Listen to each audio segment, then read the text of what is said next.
बिस्मिल्लाहिर्रहमानिर्रहीम। Dear students, अस्सलाम वालेकुम। आज हम डिस्कस करेंगे चैप्टर नंबर 5 सेल साइकिल, और आज का लेक्चर नंबर 3 है जिसमें हम डिस्कस करेंगे पेज 87 से। तो ये जो सेल साइकिल है, इसमें जो मोस्ट कह लें जी या बेसिक करेक्टरिस्टिक्स ऑफ लाइफ का है वो रिप्रोडक्शन है। रिप्रोडक्शन डिफरेंट लेवल में अकर होती है, डिफरेंट लेवल में, डिफरेंट लेवल ऑफ ऑर्गेनाइजेशन में। फॉर एग्जांपल हम कह सकते हैं पार्ट्स ऑफ सेल जिसमें क्रोमोसोम्स है प्रोड्यूस करते हैं न्यू क्रोमोसोम्स, या सेल प्रोड्यूस करता है न्यू सेल्स, और इंडिविजुअल प्रोड्यूसेस करते हैं न्यू इंडिविजुअल्स अपनी तरह के। तो इसके लिए प्रोडक्शन का, क्योंकि ये प्रोसेस है सेलुलर प्रोडक्शन, तो हम इसको रेफ़र करते हैं एज ए सेल डिवीजन में कि ये कैसे सेल को डिवाइड करता है अपने होल जो भी लाइफ ऑफ सेल है, इसको हम बोलते हैं सेल साइकिल। तो सेल साइकिल क्या होता है कि सेल साइकिल वो इवेंट्स हैं जिसमें मुख्तलिफ इवेंट्स सीरीज से सेल पास आउट करके न्यू सेल्स प्रोड्यूस करता है। तो सेल साइकिल क्या है? Series of events from the time a cell is produce until it complete mitosis and produces new cells. तो इसके लिए सेल जो है ये सेल साइकिल पास करता है। ये इसकी तो दो मेजर फेजेस में इंटरफेस है और माइटोटिक फेज़ है। माइटोटिक फेज़ तो शॉर्ट टाइम ऑफ पीरियड है, लेकिन इंटरफेस वो फेज़ है जिसमें मेटाबॉलिक एक्टिविटीज़ बहुत हाई हो जाती हैं और सेल बहुत से फंक्शन परफॉर्म करता है।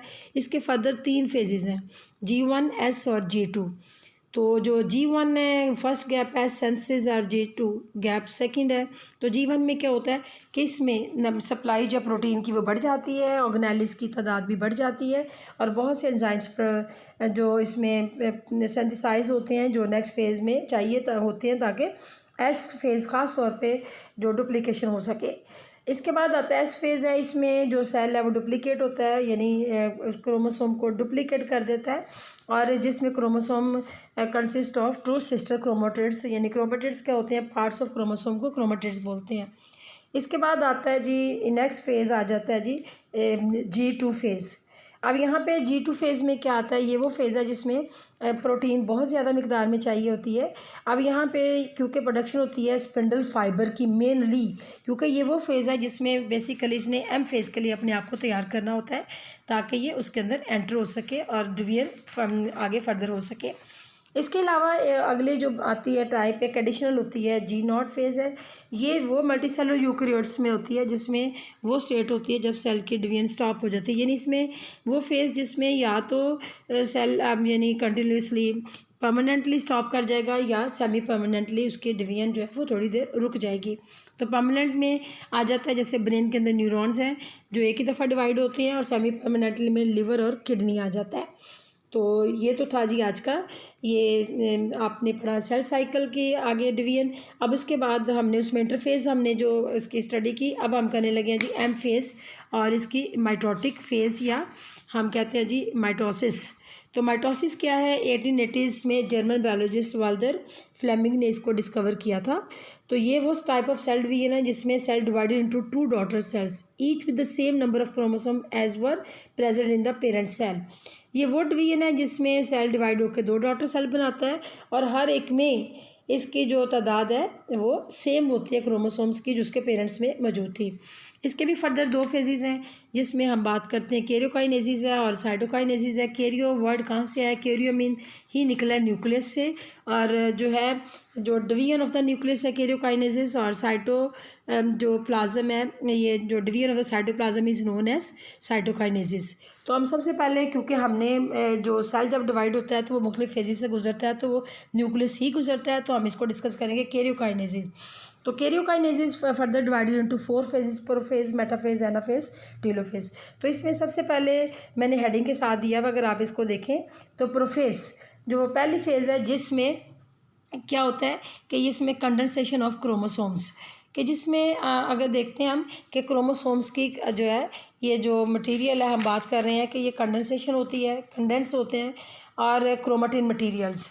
तो क्रोमेटिन क्या है? ये थ्रेड लाइक स्ट्रक्चर है, बेसिकली ये भी वही है, लेकिन नॉन डिवाइडिंग कंडीशन में जब सेल क्रोमोसोम डिवाइड नहीं हो रहे होते तो वो जो स्ट्रक्चर होता है नॉन डिवाइडिंग हालत में इसको क्रोमेटिन कहते हैं। जब हाईली डेवलप स्ट्रक्चर कंडेंस हो जाता है तो वो क्रोमोसोम बन जाता है। उसके बाद इसका दूसरा पॉइंट आ जाता है कि ये कंप्लीट यानी फॉर्मेशन, अभी जैसे condensation of chromosome first point आ गया, सेकंड आ गया जी फॉर्मेशन ऑफ कंप्लीट क्रोमोसोम्स, ये बन जाते हैं हाईली डेवलप स्ट्रक्चर में। तीसरा आ गया डुप्लीकेशन ऑफ सेंट्रियोल्स है। तो इसमें जो सेंट्रियोल्स होते हैं वो डिवाइड होते हैं, क्योंकि सेंट्रियोल्स क्या मेक करने में मदद देती हैं, स्पिंडल फाइबर बनाने में हेल्प करते हैं। तो ये डिवाइड होकर दो बना देते हैं। तो कलेक्टिवली अगर हम बात करें जिनको हम बोलते हैं जी सेंट्रोसोम्स। इसके अलावा इसमें जो थर्ड इसका फोर्थ पॉइंट आता है, स्पिंडल माइटोटिक स्पिंडल बनता है। अब ये माइटोटिक जो स्पिंडल बनता है ये इसमें जो formation of mitotic spindle heading आ जाती है, जिसमें क्रोमोसोम्स जो है माइग्रेट करते हैं अपोजिट पोल में, और सेंट्रोसोम जो है वो माइक्रोट्यूब्यूल के रास्ते ट्यूबुलर प्रोटीन जो साइटोप्लाज्म में प्रेजेंट होती है। तो ये सेल के साथ स्पिंडल फाइबर के साथ जो ट्यूब्यूल्स हैं ये मिलती हैं और सेट बनाती हैं, जिसको स्पिंडल फाइबर को माइटोटिक स्पिंडल्स बोलते हैं। इसके बाद इसी में ही जो है डिसअपेरेंस हो जाती है न्यूक्लियोलस और न्यूक्लियर एनवेलप की। और जो है उसके अलावा बाज़ ऐसे वैक्यूलेटेड प्लांट सेल्स हैं जिनमें स्पिंडल फाइबर की फॉर्मेशन होती है। वैक्यूलेटेड प्लांट सेल कौन से होते हैं? जिनमें जो न्यूक्लियस है ये माइग्रेट करता है सेंटर से बिफोर प्रोफेज में।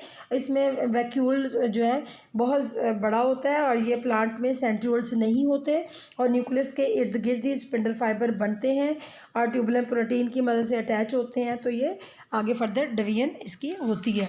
इसके बाद आ जाती है जी नेक्स्ट फेज आ जाती है मेटाफेज है। मेटाफेज में क्या होता है, इसको भी हेडिंग से देख लें कि इसमें पहली हेडिंग है जी अटैचमेंट ऑफ काइनेटोकोर फाइबर, और दूसरी है जी फॉर्मेशन ऑफ मेटाफेज प्लेट।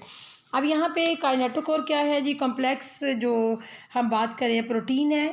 तो ये क्या कर हम यहाँ ये क्या करती है काइनेटोकोर, कि ये ऐसी प्रोटीन है जो अटैच होती है साथ ही किसके, जहाँ पे ये क्रोमोसोम्स के सेंट्रोमेर के साथ और अटैचमेंट के साथ ये क्या करती है काइनेटोकोर जो जहाँ पे स्पिंडल फाइबर के साथ अटैच होकर अपना ये फंक्शन परफॉर्म करती है। इसके अलावा यहाँ पे ये दरमियान में जब अटैच होती है तो दरमियान में एक प्लेट बनती है जिसको कहते हैं मेटाफेज प्लेट। और इसके बाद अगला आ जाता है जी एनाफेज। एनाफेज में क्या होता है कि जो सिस्टर क्रोमेटिड्स हैं, जो अभी हमने बात की थी कि ये क्रोमोसोम्स कन्वर्ट होते हैं क्रोमेटिड्स में, तो वहाँ उनकी सेपरेशन होती है। इसकी भी दो हेडिंग से करना है। और इसमें formation of two identical sets of chromosomes बनते हैं। तो यहाँ पे ये आता है कि इसमें जो दो सेट बनते हैं एक जैसे, ताकि उसकी डिवीजन हो सके, और इसमें सेल जो है वो ऑलरेडी दरमियान से ही यानी कह लें कि जो pulling towards opposite pole chromatids opposite pole की तरफ खींचते हैं सिस्टर क्रोमेटिड्स, और ये तो दोबारा से ये सिस्टर क्रोमोसोम्स में कन्वर्ट हो जाते हैं। तो यही चीज़ है जो ये जो पुल अपार्ट टुवर्ड्स अपोजिट जो हम कह लीजिए रिस्पेक्टिव सेंट्रोसोम्स। तो ये जो है अदर स्पिंडल फाइबर्स जो हैं ये एलोंगेट होते हैं। एंड में क्या होता है एनाफेज में कि ये सेपरेटिंग हो जाती है, आइडेंटिकल कॉपी बन जाती है क्रोमोसोम्स की दो ग्रुप्स में अपोजिट पोल की तरफ। तो जो लास्ट टॉपिक इसका आ जाता है जी टीलोफेज है। टीलोफेज इसका रिवर्सल है। इसमें न्यू न्यूक्लियर वैले बनना शुरू हो जाती है, और जो सेट्स क्रोमोसोम्स के वो भी बनना शुरू हो जाते हैं, और न्यूक्लियर वैले निकलना शुरू हो जाता है। और ये दरमियान में जो इसकी जो डिवीजन है, ये न्यूक्लियर डिवीजन जो कंप्लीट हो जाती है, सेल जो है वो मोर स्टेप इसके बहुत से कंप्लीट हो जाते हैं, और अनफोल्ड जो है क्रोमेटिन में दोबारा यानी ये कंडेंसर फॉर्म से क्रोमेटिन में कन्वर्शन शुरू हो जाती है। अब ये प्रोसेस कैसे अक्कर होता है, ये साइटोकाइनेसिस के ज़रिए अक्कर होता है। साइटोकाइनेसिस कैसे होती है, एनिमल सेल और प्लांट सेल में डिफरेंट होती है। एनिमल सेल में कैसे होती है अक्कर, ये इस प्रोसेस को कहते हैं हम जो क्लीवेज कहते हैं, क्लीवेज कहते हैं। क्लीवेज फरो डेवलप होती है मेटाफेज प्लेट में, जहाँ पे अभी हम देख रहे हैं ये डायग्राम अगर आप देख रहे हो तो इसके अंदर देख रहे हैं कि ये एनिमल सेल को अगर हम डिस्कस करते हैं, एनिमल सेल को किस तरह ये डिवाइड होकर क्लीवेज फरो बनती है। तो सेल के इसके मिड में प्लेट बनती है और वो डिवाइड होकर दो हिस्सों में चेंज हो जाता है, पेरेंट से डॉटर सेल्स में। इसी तरह ये जो प्लांट सेल है इसमें भी देख लें कि किस तरह दिखाया गया है।